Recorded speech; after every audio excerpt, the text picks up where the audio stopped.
नहीं नहीं लीव में कर। अरे 52 था या चालू रखे दो।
Hello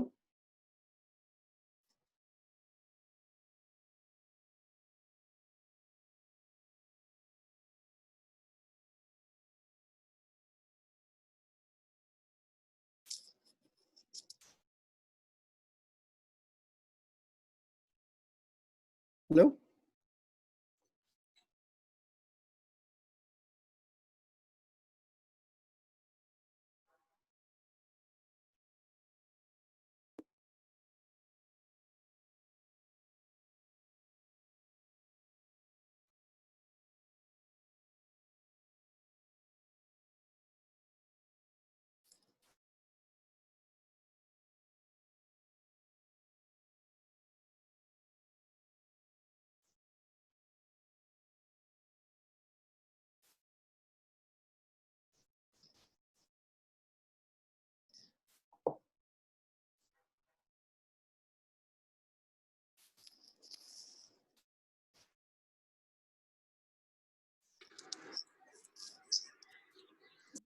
am I audible?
अब क्या हो गया?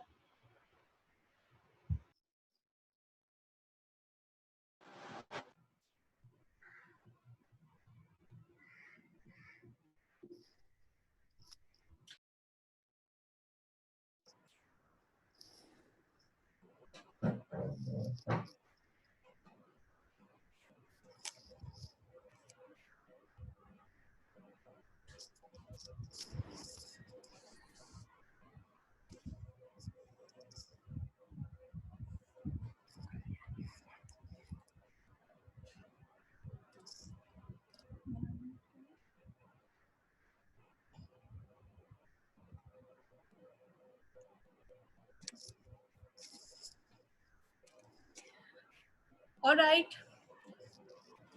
Good afternoon, everyone. This is Divya Advankar, and I welcome you to the first webinar of the webinar series, Travel in the New Normal, organized by the School of Excellence.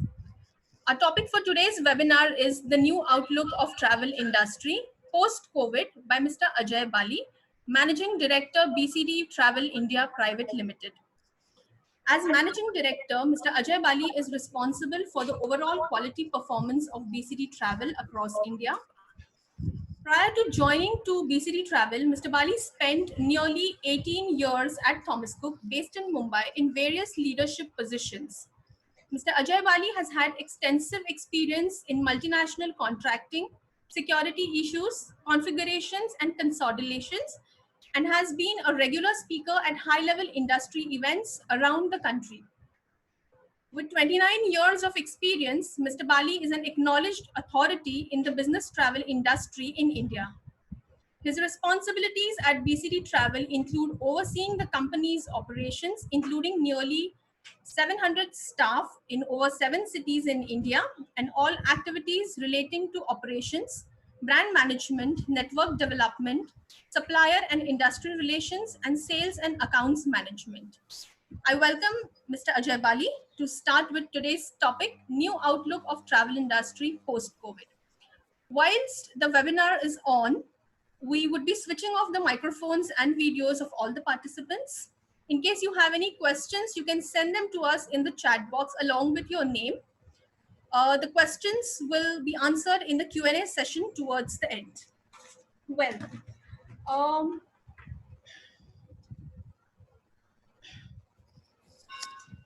okay, Mr. Bali, given your rich background in the travel industry, having dealt with crises in the past like 9/11, global financial crisis, demonetization, particularly in India, etc., how is this pandemic different from the earlier global crisis?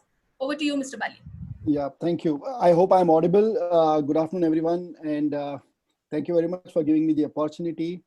I'm honored to be here, and I hope I can share my experience, and that is worth listening and appreciating. So, first of all, Divya, this pandemic, if anybody says that they have any experience about this, handling this, it will be a total false statement. We have never seen such a thing. The 9/11s, the SARS, the demonetization, they were all very, I would say, mild. This is something which was never ever thought or dreamt about it, at least in my career. And I'm very sure that even my senior colleagues in this industry would say the same. Because other crises had a shelf life. We knew what to do. But here is one crisis which is actually making us think every day what is and how we are going to start. Imagine an overnight, every country just locked everything out. Every single human being was almost quarantined. Forget about travel. I think we were not even able to leave our house, easily. So of course, only for essential services.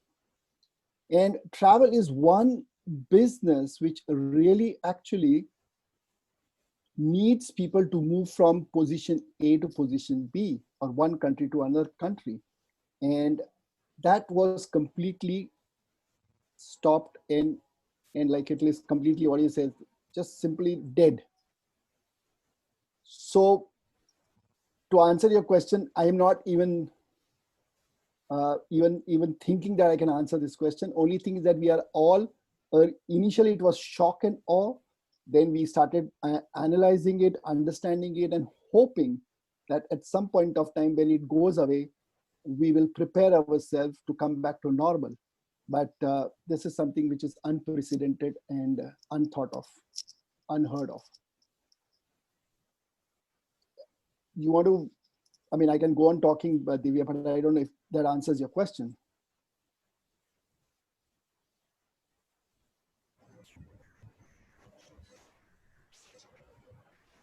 Sir, you can go ahead with the PowerPoint presentation. Yeah, okay. And I was about to say that, what I did was, for the benefit of the viewers, so this is a topic which we've been discussing every day. We've been discussing at least for the last 90 days with customers internally, with the industry colleagues, and I'm sure there are a lot of webinars also happening around. So I just thought I will just prepare a short presentation. What I did was try to bring in some of the thoughts. What as a BCD, what was our initial reaction?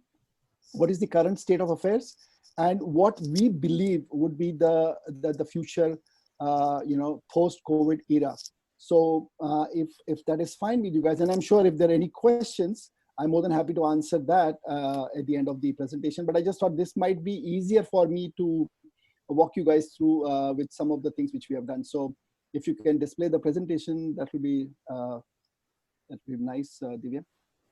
So the presentation is already shared on the screen. Okay. So basically, if you see the first slide number 2, Divya, if you go, unfortunately, I can't see the presentation, but so I'm hoping that everybody can see the presentation.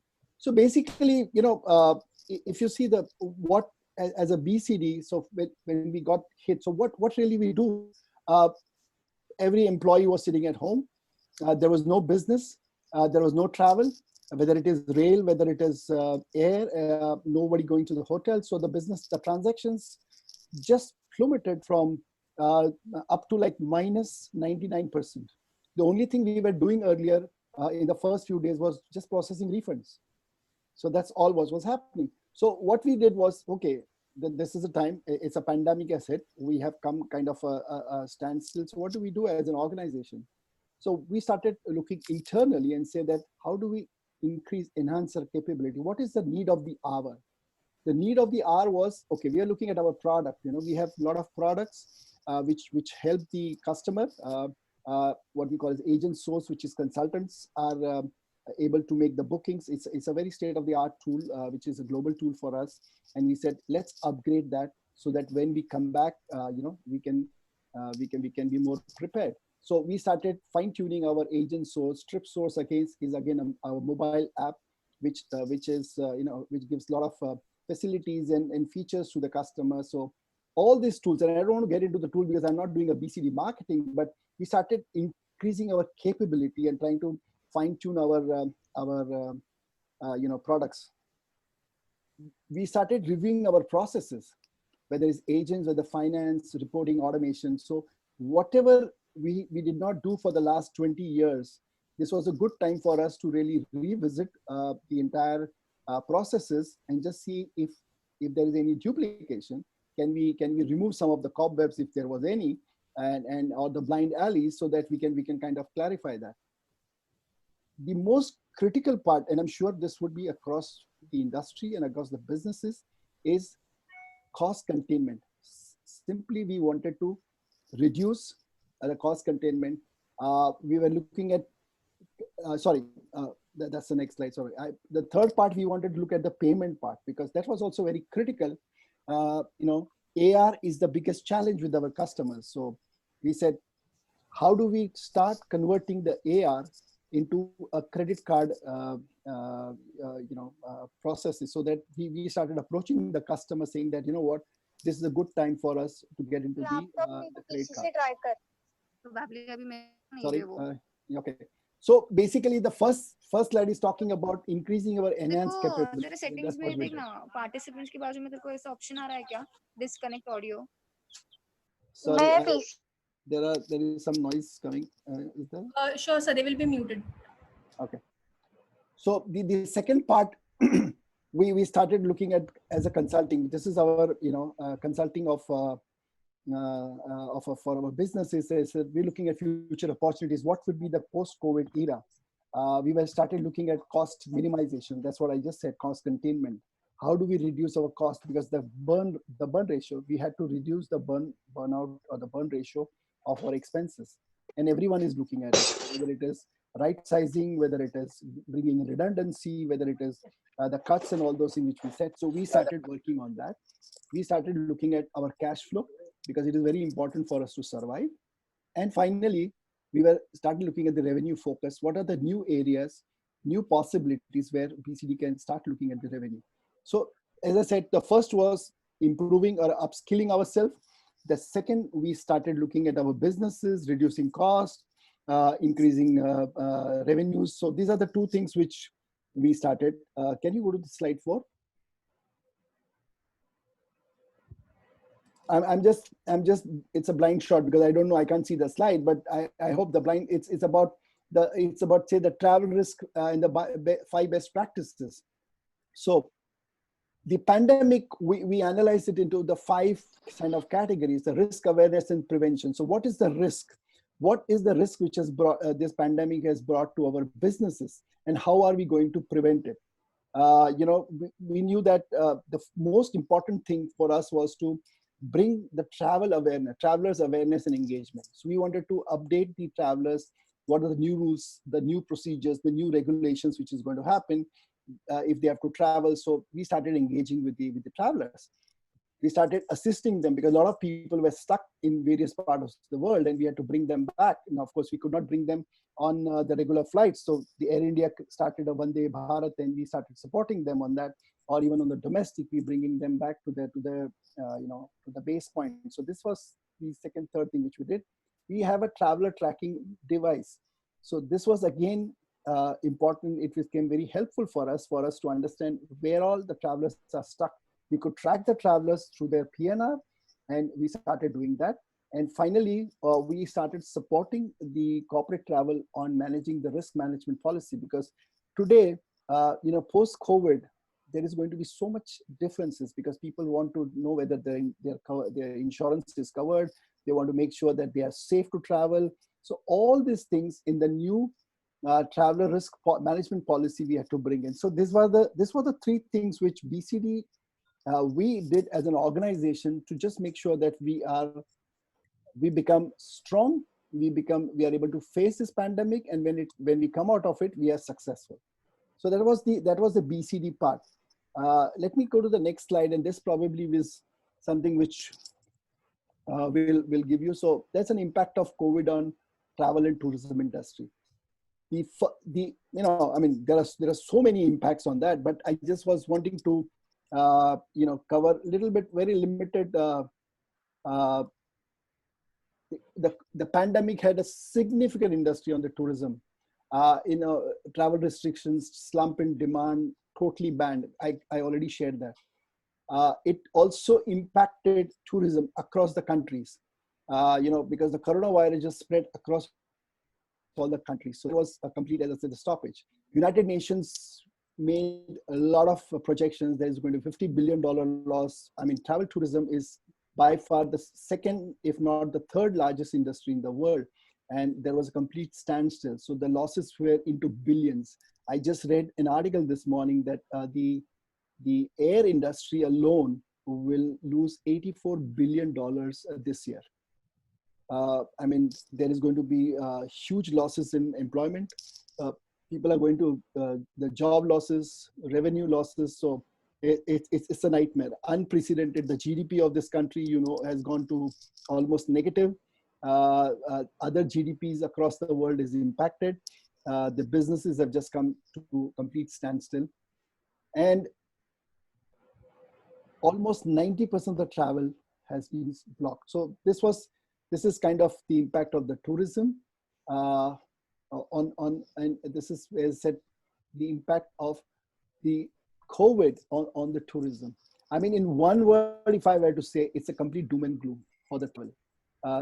Almost zero, reset to zero, and literally nobody flying, nobody traveling, nobody, hotels are converted into quarantine hotels, I'm told, and there is no business, there is shutdown, mass retrenchment. This is what we have been seeing in the last 90 days. So that was the impact of COVID on travel and tourism.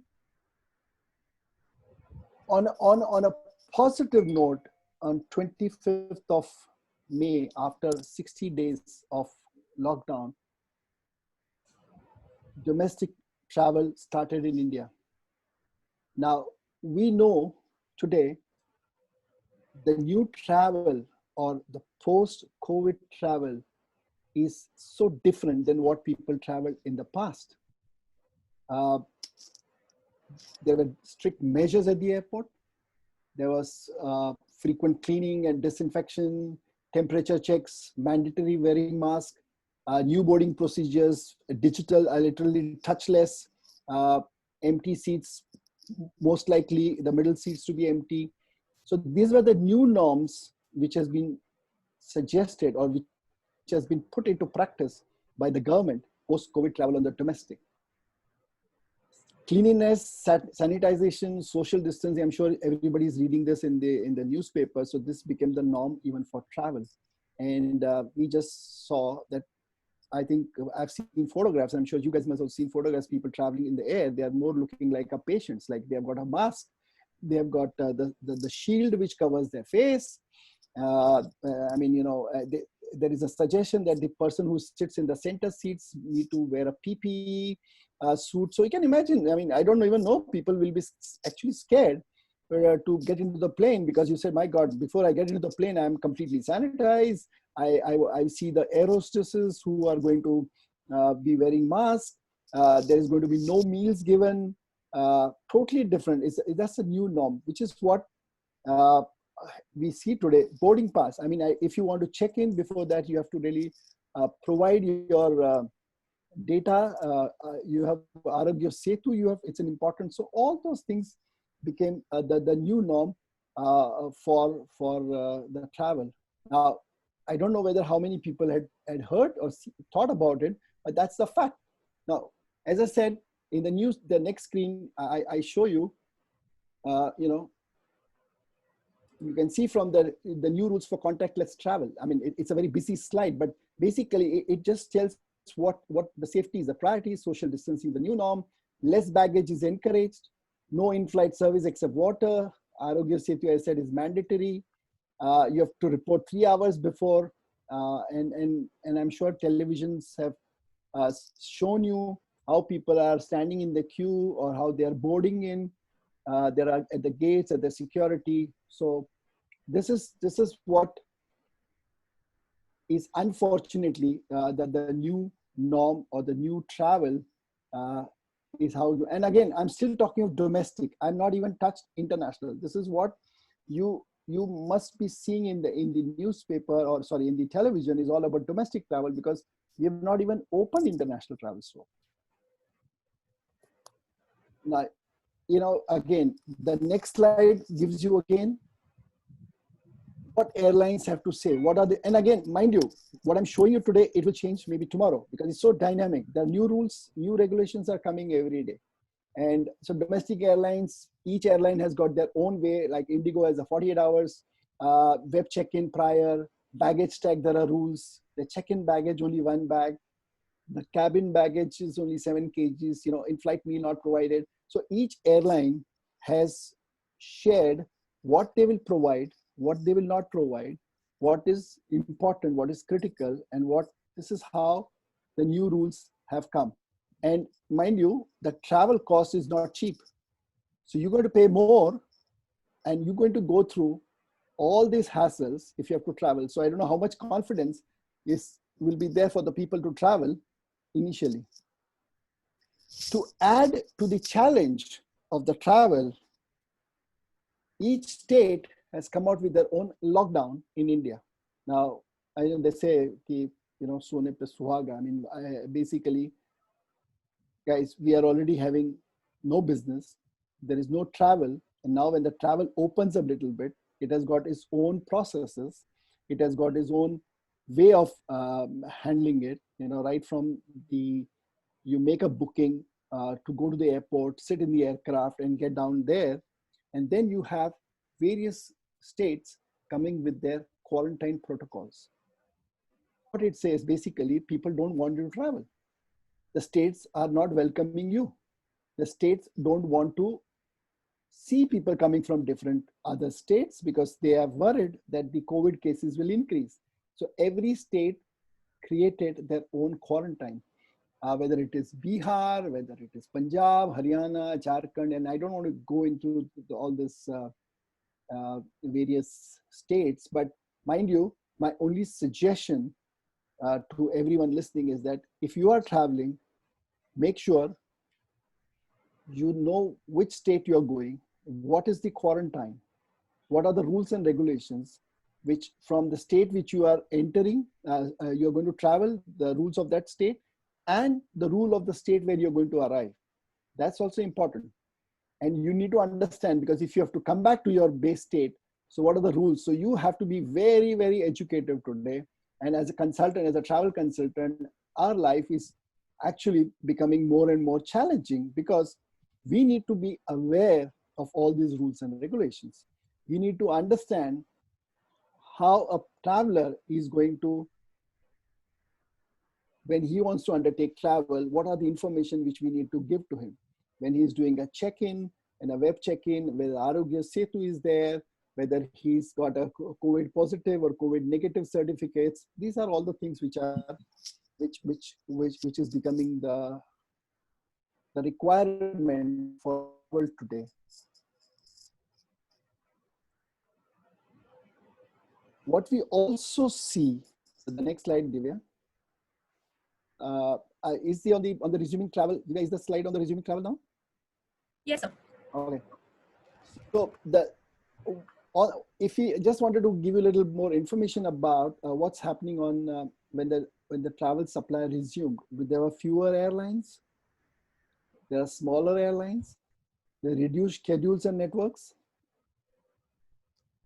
and there is a progressive rise for the demand of private jets.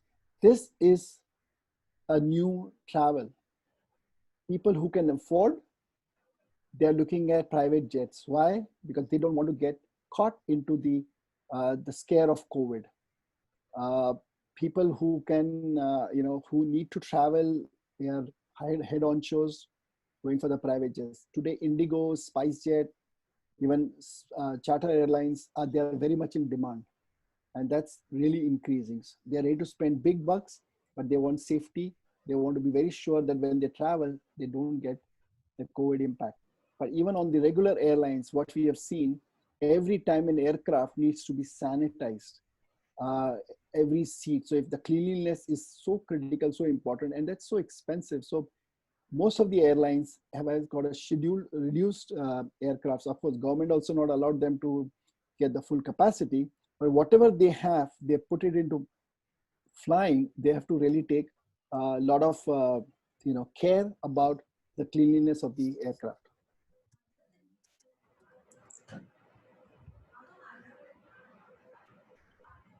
Sorry, Divya, it's more like a monologue. So sometimes, I'm not very sure whether I'm getting the the contact with the audience. But having said that, this is going to be the last 3 slides. So far, if you see, I just want to recap that when the pandemic hit, as an industry, as an organization, it was a huge setback. Honestly, we did not know what hit us.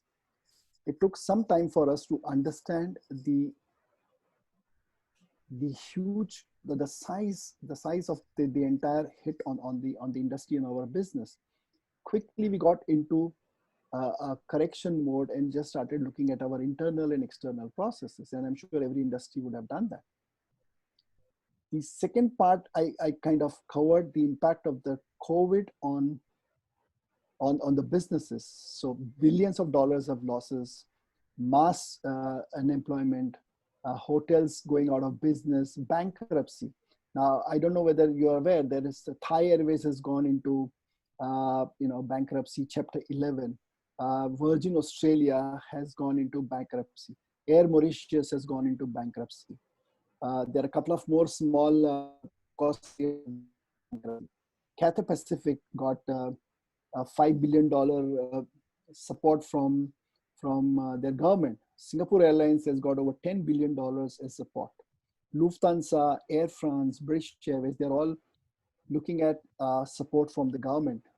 Even the American carriers are getting big support from the government. So this is the impact, and this is where we stand. Once the travel resumed, we started seeing the new norm of travel. And the new norm is all about social distancing, all about safety, sanitization, touchless digitalization. Everything, wherever possible, should be digitalized so that there is no contact coming. And even in the aircraft, mask, Arogya Setu, these are important. So just to, I just wanted to recap what I covered so far to give you a little impact of, a little flavor of what has happened so far. Now that we've seen the domestic opening up, now that we see more and more countries opening up their borders, there is a lot of talk going on right now, whether it is Middle East, whether it is Europe, whether it is Asia. A lot of countries are looking at wanting to open because they realize that they cannot keep the borders locked for a long time because the economy gets impacted, the revenue, the tourism got impacted, and every country was getting poorer by the day. So the next 3 slides I will cover basically of the industry outlook and what is currently happening and what would happen in the next few weeks according to us. So as I just touched upon, Divya, the next slide is Covid-19 era. So the first bullet point we said was the airline liquidity crisis, and I just shared with you, and the safe distancing policy. This has come as a new norm. Enhanced border control measures, tracking and tracing. So this is when the international travel starts. Now you will see this as a very critical thing. Border control measures, tracking. So every time a person is going to travel or enter into a border, there is going to be a tracking, a digital barcode. So you will have to really fill a lot of forms. You'll have to give a lot of checks, tests if required, to make sure that you are COVID free and you are allowed to enter into the border. Immigration, the whole issue is not only about you having a valid visa, but also you are healthy to enter the country. There will be digital certificates which are currently being issued now that you are safe to travel. There is going to be a QR code which they will check on the QR code. They will know exactly in the last few days or where you have gone, who you have contacted it. So these are all the informations which they will start collating. And this is, as I say, this is being happening in Singapore right now because they are one of the most advanced countries on this. So they have started getting into all this checks and balances. Regional travel bubbles, and I will talk about this in my 2 slides later, but this is what is the activity which has started taking place between some countries. Expanded duty of care. Today, this is so important that a traveler or the organization is really looking at this focus area of duty of care. What do we mean by duty of care? We mean the safety of the traveler, the well-being of the traveler, his whereabouts of the traveler. We want to track him where he's traveling. The company wants to know. The government wants to know. So these are all the new norms or the new focus areas, which is it was there earlier, but now it is going to be repurposed or refocused more so to ensure that there is a duty of care when a traveler is traveling, whether he's got the certificates, whether he knows where he is going, what are the rules of that state. All this information is very, very, very important. Online, I mean, a lot of people do an OTA booking, online booking. You may do a lot of online booking, but at the end of the day, you will you will require a lot of offline information. The country where you are going, the country through which you are transiting. Now imagine you are traveling via a country, and I'll just give an example. You're going to Sydney via Singapore, and when you go from Mumbai, you need to know the laws of India before you enter the aircraft. You will also need to know what happens if you're transiting in Singapore. What are the laws of Singapore when you're transiting? You may not get a lounge. You will be put in one separate, kind of a hall where only transit passengers are kept. You will not be allowed to interact much. So there won't be any restaurants or shops at the airport, for all you know. They may be closed or they may not be available. Then the next is that when you go to Sydney, so you need to also know the rules of the Sydney. So it's not only where is your end destination, but if you are transiting, that's equally important. Now imagine you are transiting a destination and the rules of the country change. There are quarantines have come into effect. There are more certificates come into effect. It's going to impact your travel. So if I'm scaring you guys, that's really not the purpose, but I'm just telling you what is going to happen when the international travel starts. It's getting more and more complex. There is a lot of information required. And imagine the traveler. He needs to have, because he is literally embarking on a journey. Is like in good old days, few hundred years back, when people got into the ship, they never knew where is the destination. So, the Columbus time, when people used to just get on the ship, and it was so unknown where they're going. I mean, of course, it's not that bad, but you'll have to have all this information, especially when you are traveling international and when you're transiting borders. So that's what we see as the new industry, the new way of travel. Now, if I go to the next slide, so we have created 3 buckets. One was about the market, second is about the traveler, and third is about the customer. When the customer, I mean, is the corporate traveler, the organization. Now, the market, what we believe and what we are seeing today, they say capacity lags the demand. Now, this is initial because there is a pent-up demand. Now, assuming when the borders open up, not very many airlines will get into flying straight away because they have to really clear the norms of COVID safeness. They may have reduced capacity, but the demand is going to be high because there are a lot of people stuck across the world. And I'm sure Air India is working on bringing back a lot of Indians. But again, there are a lot of foreigners stuck, and not necessarily only India, but I'm talking about the world. So there is going to be, more demand initially within the capacity. What that will mean? It's a cost. So I don't know if you guys are aware, but a one-way ticket from US to India today is in excess of 1 lakh rupees on an economy. So that's the Vande Bharat cost. Now, this is why, because they are taking an empty flight to the destination and bringing back the passengers. So that's why they're charging you more than 1 lakh rupees US, or more than 50,000 to UK, more than 20,000 to Dubai, and so on and so forth. So that's where the cost of travel is so high right now.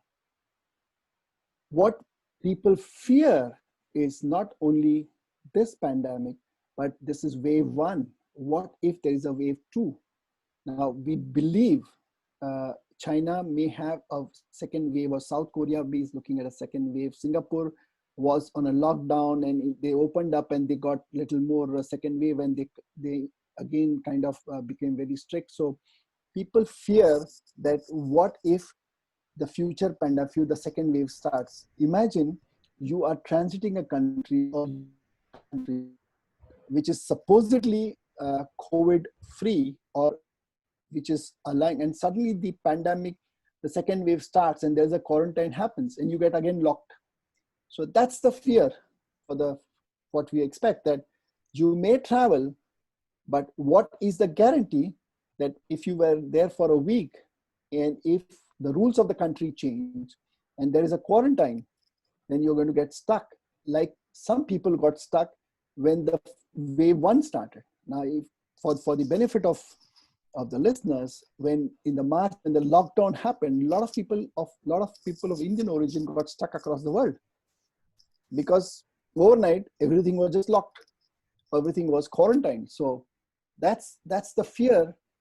What we see, the market has got the fear about this thing, and of course, on cleanliness is, I mean, how much you can clean, how much you can sanitize is anybody's guess. It's the focus is totally on that. Now let's come to the traveler. How does he feel? Can imagine. Sorry to interrupt, sir. We're getting requests from participants to be a little louder, or if you could just hold the mic a little closer to your mouth. Thank you. Okay, I don't know. I hope so. I can.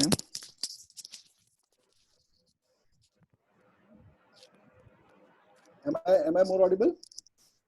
Yes, Is it better? it's better. Okay.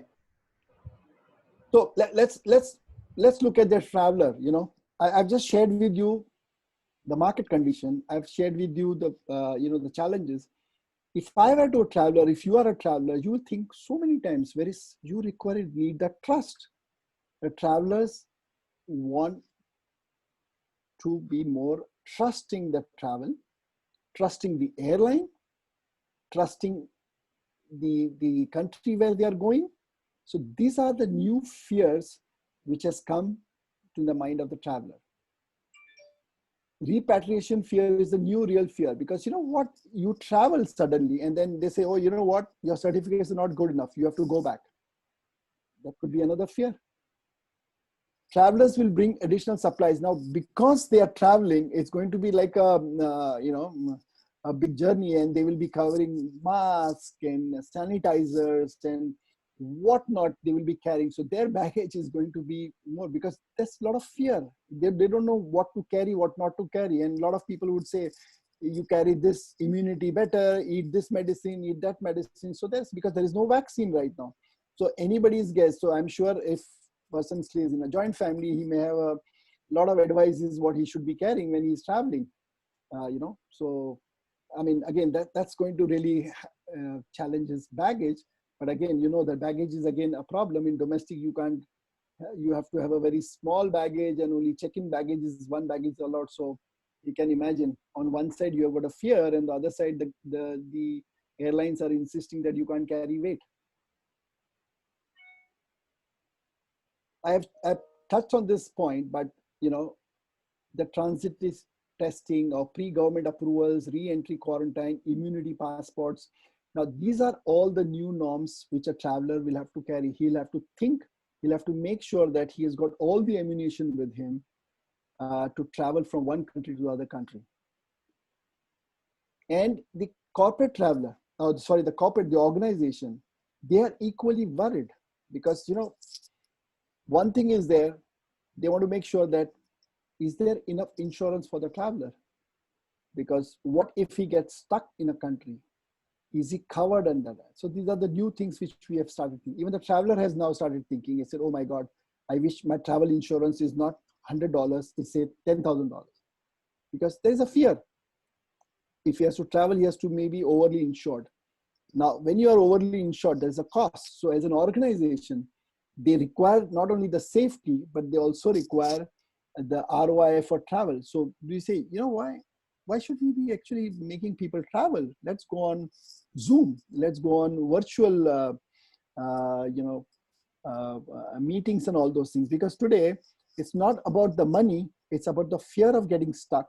It is once you're stuck, that the fear of the cost, which is just going to go increasing, because then you are dependent on the local mercies in the country where you are. So a corporate customer is actually also getting more worried. Will they allow people to travel? Or whenever they travel, there is going to be a lot of approvals required, because they don't want the travelers to get, for God, it should not happen. But suppose if they get stuck, and if they get infected with COVID, who is responsible for it? Now, as an organization, they have to take care of the employees. So these are all the fears which is right now coming in the mind of an organization as well as the traveler, because there is a lot of fear of unknown when people are going to travel. And finally, let me talk about, so I hope I'm not scared you guys, but if I've scared you, but there is some positive thing, which is what is happening today is, as I said, the travel bubbles are happening. So the countries are opening their borders. They are opening selectively. They are looking at possibility of having more, internal travel between 2-3 states like Australia and New Zealand with the Tasman. They're talking about travel bubble so that they can easily allow the citizens of these two countries to travel between the countries. So that's a positive sign.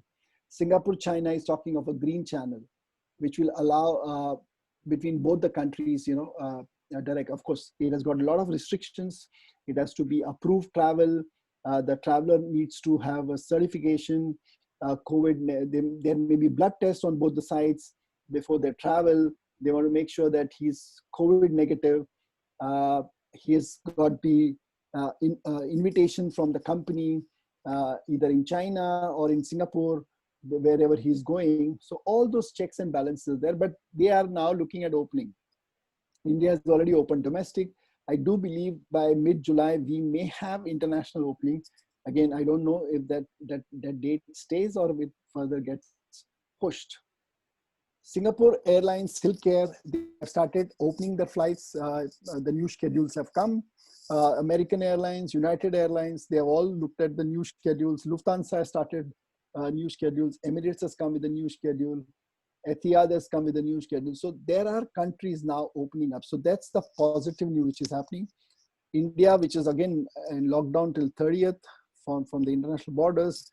If it opens, then we will hope that more aircrafts from the other countries will come. Hotels, Marriott has opened all its hotels in China. China is actually booming back to business, if you see, because all the domestic is back to like almost 90%. Hotels are open, restaurants are open. I believe South Korea is also slightly better. Japan has seen an uptick. So there are countries who are now seeing an increase in travel. This is kind of thing. And of course, on the negative side, Hertz has filed for bankruptcy. I just shared that a couple of other airlines have also got bankruptcy. So this is kind of, kind of what I say, a small summary from my side. I only hope I've done justice and I've been able to share and explain to you what COVID has done to the travel trade business, how badly we are impacted, how many of us probably don't know whether we have jobs tomorrow or not, how many of our colleagues have lost their jobs in this industry, how many people have got pay cuts, so it's like that story can go on and on and on. So it's been pretty sad for this industry.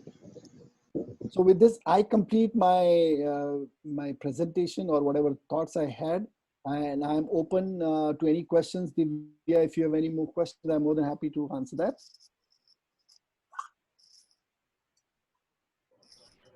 Sure, sir. Thank you so much for sharing such fascinating insights. We definitely have questions. We would begin with the first question. Sure. Stop slide share.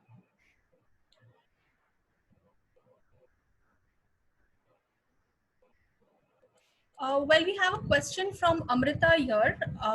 Amrita is asking, do you think travel to Australia or New Zealand shall increase, considering these are the less affected regions and have always stressed on hygiene and sanitation? Well, travel to these countries may increase provided they will allow other travelers to come into the country. But you are right. People would be wanting to travel to places which is less COVID infected. I do believe, and I was in Fiji in February. Fiji is completely 100% COVID free. So, I'm sure a lot of people will be wanting to go to Fiji. I'm told Maldives is again less COVID free. So yeah, you're right. People would travel to destinations which has got less COVID cases. But again, I always say that it's also on the reciprocating country if they will allow people from COVID infected countries to get into their country. Very true. All right. I think that answers the question. We have another question here. The question is, how do you see future of travel industry? According to you, how long it will take for travel industry to get back to normal? Okay, let me first say what is back to normal. So again, to me, there are different buckets in which travel industry is today segmented. So we have got corporate travel, we've got leisure, we've got visiting friends, relatives, we've got government travel, and we've got people travel for the work, what we call it, the Gulf. So different segments will start in a different way. To me, the first thing would be the visiting friends and people who are stuck, the students who are stuck. That travel will you will see once the country opens up, people will travel and people at their base. People who are like people who are parents are stuck somewhere else and kids are in a different country, so they will actually try to first see each other. So these are the first thing. Leisure, again, as I said, it all depends on people. If they are more confident to travel, then they will. But domestic tourism will definitely spin off and quicker than international, because India, I'm sure this quarantines will kind of get over in short time, and tourism on this domestic tourism, religious tourism will have a immediately. I'm sure everyone will want to the Lord, to go to the temples and worship. Thank you very much, God, for saving me. I'm hale and hearty. I need your blessings. So people will go for travel. Business travel. We all expect the business travel to 3 to 4 months before we see confidence building up in the business traveler, because people are happy doing business meetings, virtual meetings. So yeah, that's going to be a little slow. So that's kind of the buckets. But in the next 6 months, you will see travel coming gradually up. Next 12 months, hopefully we will come back to 18 level, and the next 24 months will come back to 19 level. This is the prediction by various pundits, not alone by me, but I'm just reading for it. What is the future of travel? Let me tell you guys. And I don't know, it's a bad example, but I just give example to me. People were not allowed to drink for in the last 2 months. And when the liquor shops opened, what happened? You saw the long queues. Similarly is tourism and travel. Let me tell you, we are all been quarantined. We are all scared. But the day we get the confidence back that it's now safe to travel, or we trust to travel, you will see people traveling and flocking. Because let me tell you, nobody wants to be in a human cannot be put in a cage anymore. We cannot be put in one city. So we want to travel. That's an urge for travel. Yes, 2 things we need it. One, of course, you require money. And money right now is in short supply because people don't make a lot of money. But when the money comes back in the pocket, they will all travel. And of course, the safety. But travel has got a brilliant future. Travel was there yesterday. Travel is there today. It will be there tomorrow. And people will come back with a vengeance, I'm sure. I'm very sure every one of you listening, if you get a chance to travel in the next 3 months, you will all be sitting on the plane because you just want to go and see the world rather than sitting at home and being quarantined. So that was a long answer, but I hope that answer meets the expectations. Definitely, sir. Okay. You also mentioned something AR. So what is that exactly? I mean, average revenue or augmented reality being, the full forms? It's as simple as an account receivable for us. Because when we sell a ticket on credit, we have to recover the money. So for AR is the Bible. It's not any other account, but an accounts receivable. And, as an organization, as a travel, because sometimes we are called the bankers to the corporate, where we give extended credit to the corporate. Now, if you know, everybody knows BSP or low cost carrier, there is no BSP just gives you 7 days, and low cost carrier, you have to do an advance purchase. You have to pay in advance. So, but we give credit to the travelers or to the organizations. First thing first, we need to recover that money, because if you don't have the money in our pocket, how can we issue fresh tickets? Thank you, sir. We have one more question here. Is there any age limit for international travel when it is expected to resume in next month? Nobody has told us there is an age barrier. So I'm very sure there is nothing. But let me tell you, there will be a lot of restrictions on the certification, on the digital certification, on the well-being of the traveler, on the health of the traveler. So if you are old, maybe they will look for more certificates from you. If you are young, that doesn't mean they will not look certificates for you, because it's all about how healthy you are. That will be the criteria. I have not come across anybody saying that an old people cannot travel. All right. One more question, sir. Will this phase accelerate digital transformation at large travel? Very good question. And I must say that I missed this part. To me, and again, this whole pandemic has actually fast-tracked the digital transformation of this business. What was expected to happen maybe in 2030, you will probably be seeing it next in 2022, because everything is getting digital. Everything is getting, people want safe distance, they want no touch. And now, so as I said, digital certificates, passports, visas, boarding pass, even check-in counters will be, everything will be digital. We have to just flash some card or some machine will look. So yeah, it's just going to be, it's not about only in other, like I think our Prime Minister was very keen to bring digitalization in the pay you and in the payment section, but in travel it's going to be very quick and very fast. So very good question. Thank you for reminding me. This is the future, is digitalization of travel. And sir, how COVID-19 would affect on group travel? That is going to be, let's look at group travel in couple of things. So the package tours will take some time, I would say that. A family group tours would be much more faster and quicker as a rebound. But I'm very sure that, whenever you talk of package tours, even as a traveler would be thinking twice that it's not only the plane, but I will be in the package tour on a bus with others for 14 days, 16 days. So that's going to be a little apprehensive. I mean, the customers will be not very, very confident. But if it is a family group, like, we are all traveling in a family, then I'm sure that's going to be more accepted than the group tours. Okay. All right, sir. The last question. What would be your message to the students who are looking out for travel as a career? Well, honestly, I think the first 30 minutes, if I spoke, every student would be getting depressed. And let me tell you guys, in travel industry, most of us are not in a very good position, good shape. The pandemic has really impacted us very severely. Let me tell you, it's very severe, unheard of, unprecedented.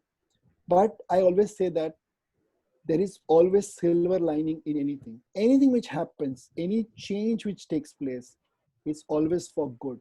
So to me, travel is one thing which will never die.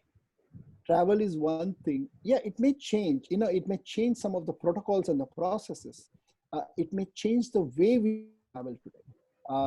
But we will travel. So there is a huge potential for travel. In fact, to me, people who have not traveled in the past would say, you know what, actually, I want to travel.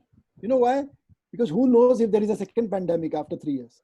Because the way we hear that, oh, this could be the beginning of the pandemics which is coming. Because, so you know what, anything happens. So travel is not going to die. Travel is not going to reduce. Yes, it may become, as I said, a different way. So you maybe have to, and you are young, you are students, you will learn this fast. And I'm sure you will become better travel consultants than what we were in our life. So don't worry, be positive. Is a short, what do you call a setback. But again, just to add to this, since I think there are no more questions, I just want to, I always say that anything which hurts us also makes us learn. So what this pandemic has made us learn, as an organizations, the giant organizations, we just realized we have back at our processes, we have looked back at our structures, and we have realized that, what, we were pretty inefficient. Now we are trying to become more efficient. Why? Because we have to make more cost effective. So in a way, this pandemic has also made us think a lot, think internally, deep down, look at the processes, and come out more leaner and more effective. So don't get scared of it. My message to the students. All right, sir. So that was the last question for today. And thank you so much for this fantastic session. It was a superb show. I'm sure our participants have got enlightened over this topic today. I really thank you for this session today, for sharing your time with us. Thank you to the participants for being a part of it. Thank you, participants. I hope I've not scared you guys, but believe you me, future is much brighter than what we see today. Thank you. All right. Thank you so much.